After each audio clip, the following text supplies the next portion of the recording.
summer afternoon here in Aspen. Gorgeous. And it does not get much better because not only are we at Jimmy's, which is an iconic institution here in Aspen, but we are here with Greg Van Wagner, who is the man in charge of all the good things to drink here at Jimmy's. All the Venice beverages.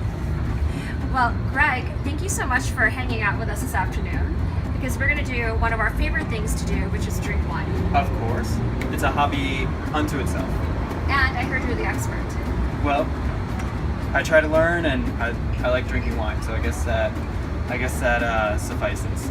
Well, we have a lot in common already, and because it's summer, and we are holding on to this last month and a half of summer that we have. As long as we can. What are we drinking?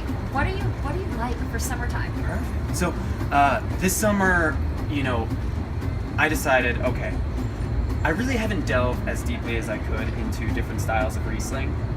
There's a perception that all Riesling is sweet, and I knew that not to be true, but I didn't really know how it ages and what it goes through. So I created a fun project for myself. I said, all right, well, I'm going to buy a bunch of bottles of old, really high quality Riesling from great producers, and I'm going to drink it with my friends. I'm going to spend the whole summer, make any excuse to crack open a bottle and see how it is. You must be very popular. You must have a ton of friends. Exactly. Put me on that list, please. Hey, are you free tonight? I got wine. The answer is yes.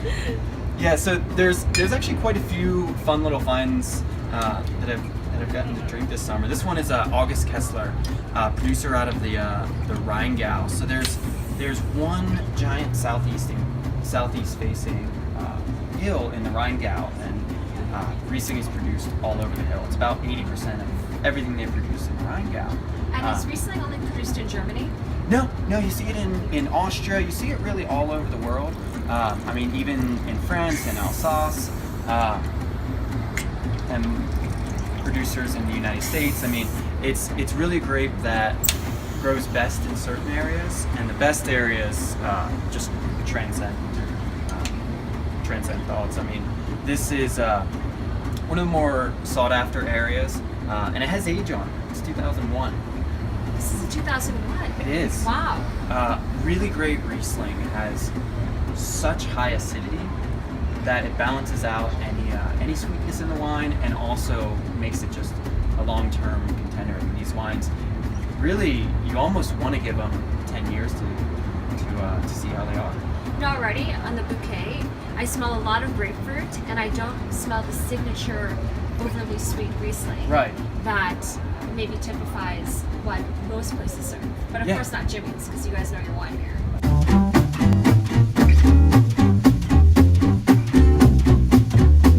This is beautiful. And you taste it. It's so bright. It has this, this tartness to it that really, there might be the teensiest, tiniest bit of sugar, but you don't really get that. You taste the freshness, and it's refreshing. Go for a long bike ride, and Well, this is a good reward. So it's August Kessler. Yeah, and what I love about German wines is that if you know how to read them, they tell you everything you could possibly want to know and more. It's just a matter of getting past the language. But the very, very long word structure. Exactly. In German. Exactly. But you look at this, it's Riesling, it's from the Rheingau. Rudesheimer Berg is just a little vineyard that it's at, August Kessler. Spotless Trocken. So anytime you see Trocken on a label, it means it's dry. It's dry. And Spotless is how ripe they get the grapes, and they pretty much tell you most of it in a language that's a little more difficult to understand. But if you dabble a little bit in German, you can kind of know what you're getting. Well, I dabble and I like it. Perfect. So what else do we have here? All right. So this is, I love Premier Cru Chablis because it's crisp, it's really bright, and you get amazing complexity. And probably the best thing about it is that you can drink, you can go out with friends and you can crack open a couple bottles of Premier Cru Chablis.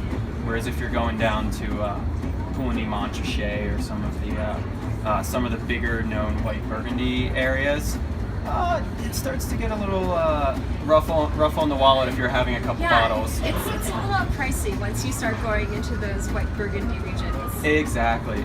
So this is the same grape, Chardonnay, but just a little bit further north. So literally, to get to this area, you fly into Paris, and it's about an hour and a half of really creative navigation, but you could probably get there in an hour if you're French, but I don't know, it took me about 2 hours. Taking left, taking right, who knows where we're at, I don't speak the language. Thank goodness for GPS though. Exactly. If your GPS is working. Yeah, and if you go with your car rental place, make sure it's not in French. But this is a much colder area if you think about it. You know, it's more further north. So the wine, just like any other fruit, grapes, you know, when you get them riper, think about like a ripe strawberry. It's really juicy, it's really kind of sweet. And when you have, say, an underripe strawberry, it's really tart. You know, it has that kind of pop to it. And the same thing happens with grapes, because, you know, you get them very ripe and they become juicy. You go out to California, it's hot out there, right? So the wines are more fruit forward, they're bigger.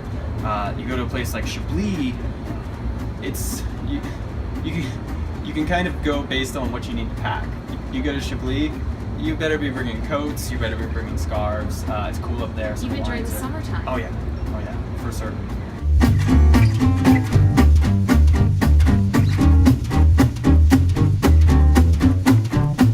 This almost tastes more what I would expect a traditional Riesling to taste like, because it's very bright and there's a bigger sweetness to it. But this just screams summer to me. Yeah.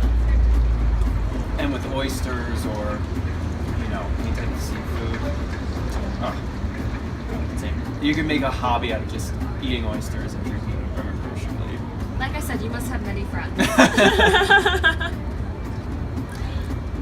And the third wine, this is, you know, not the traditional what you drink in the summertime, but as far as for us at Jimmy's, it's near and dear to our heart because it is California Cabernet. We are an American restaurant, it's in the name, and it's 1997, which is a special year for us because we were actually Jimmy's was opened in 1997, so we are going into our 20th summer. So I feel like this is as appropriate as anything you could imagine. Well, I will tell you, I drink red wine any time of the year, and I drink 1997 red wine, especially from the Napa region, anytime, any day, any place. Of course. And I can't think of a better place to be enjoying this type of wine with a better person in a better restaurant. So cheers to Jimmy's for 20 years. Cheers. Gorgeous year in Napa. The wines were considered nearly perfect. Kathy Corson, an absolute favorite winemaker of mine. She has always stayed consistent with her Rutherford Kronos vineyard, always doing the same thing every year, never kind of bowing to trends, making refined, elegant styles of Napa Cab that age absolutely gorgeously. For anybody who says that Napa can't age, I hand them a bottle of something like this or Dun, and this is almost French style wine. 100%. I would have tasted this and not guessed Napa, but once again, very elegant winemaker. Yeah. And there's a reason of the phrase aging like a fine red wine. Exactly. Fantastic. Really pretty. Well, cheers. Thank you so much for taking us on a little summer wine adventure here at Jimmy's in Aspen. Thank you for joining.